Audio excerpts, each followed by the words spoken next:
This creepy story happened to me about 6 months ago while I was still working at my previous job and thought I would share it while it still remains fresh in my mind. So I was at the office one day. I was working late, and the rest of my coworkers were heading out to share a taxi home, so I was going to be the only one left in the building since our boss hadn't come into work for the past few days. I thought it was an interesting coincidence that he stopped showing up on Valentine's Day, but no one really knew for sure if he was seeing anyone, although he had been coming into work on his motorcycle a lot more often lately. Whatever that was supposed to mean. I didn't really care too much about all the gossip, but I was getting kind of tired of the whole thing since it seemed it was all anyone could talk about at the time. The strong scent of perfume in the office and the mystery gift on his desk also had everyone talking. It was actually pretty cool not having the boss around at first, but unfortunately the security alarm had started acting up and I needed his signature to approve the cost to call someone to fix it. Also, the key to the supply room went missing since he left,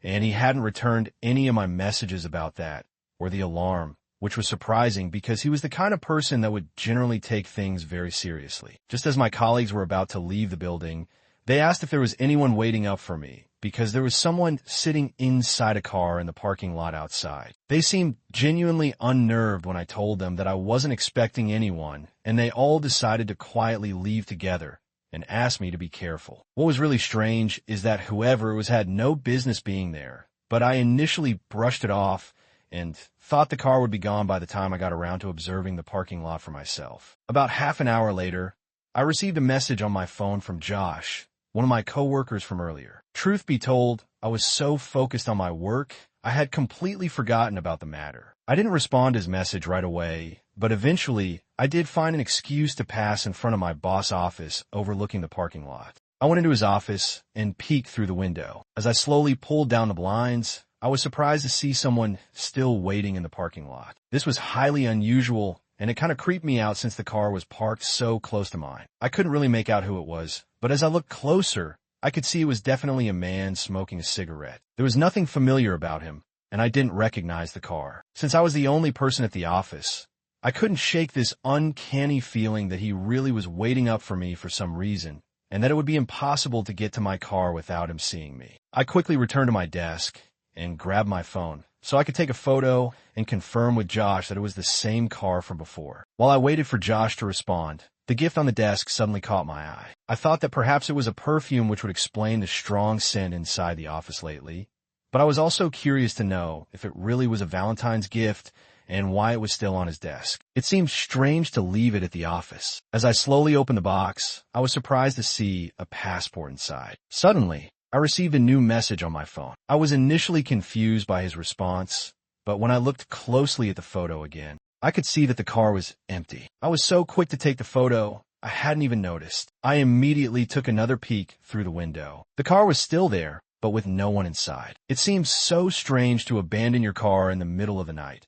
especially on a cold February night. It was getting late, and I still had a few more hours of work to catch up on, so I decided to get back to it, hoping the car would be gone by the time I finished up. A few hours later, I got a little curious as to why Josh hadn't followed up with any other messages, which is when I realized that the battery on my phone was dead. I was too tired to stick around to recharge my phone at the office, so I closed up and cautiously descended into the parking lot. As I left the building, I felt a sudden chill, but I didn't know if it was from the cold air or from seeing the same old car still parked and abandoned outside. A couple of things started running through my head at that point, like maybe he had too much to drink and decided to walk home, or the car was extremely low on gas. But deep down, I had a bad feeling. As I approached the car, I could see cigarette butts scattered on the ground everywhere, suggesting that he had been waiting for a lot longer than I thought. It seemed very bizarre to just take off after waiting for so long. I proceeded to my car and took one final look back at the office, which suddenly reminded me of the passport on the desk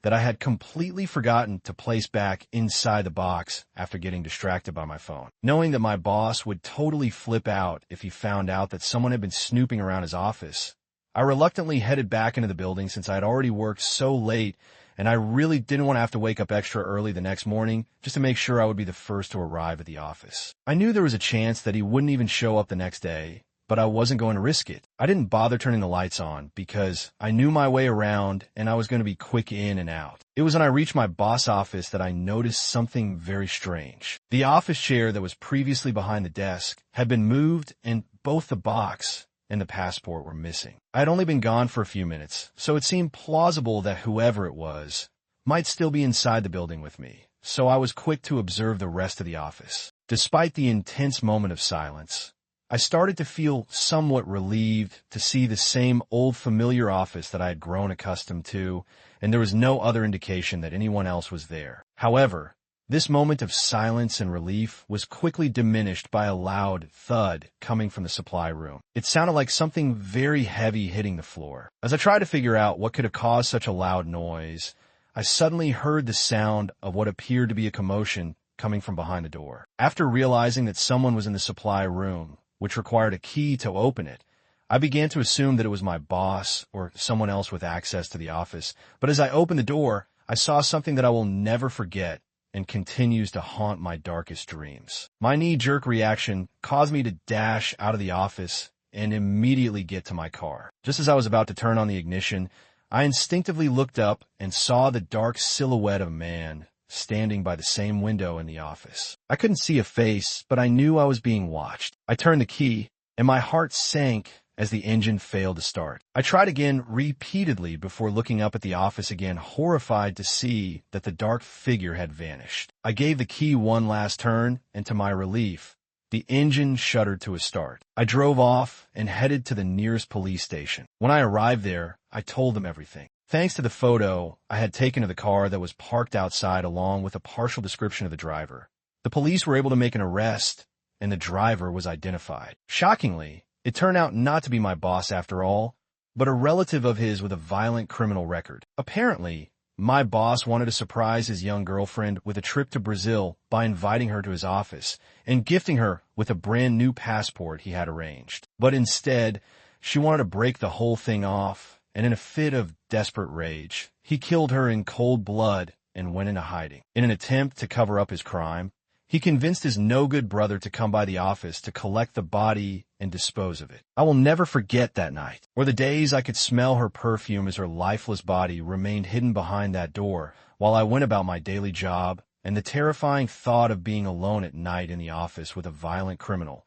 I can only imagine what may have occurred had I not left the building or drove away soon enough. I consider myself very lucky. I never saw my boss again after that. In fact, no one did. He became a ghost. His last known location was somewhere in Rio, and that was it. A few weeks later, I quit my job and started working security at the sublevel of a local hospital. It kind of felt like a step back, and I had serious reservations about working so close to the morgue, but I didn't think anything could be worse than that creepy night at the office.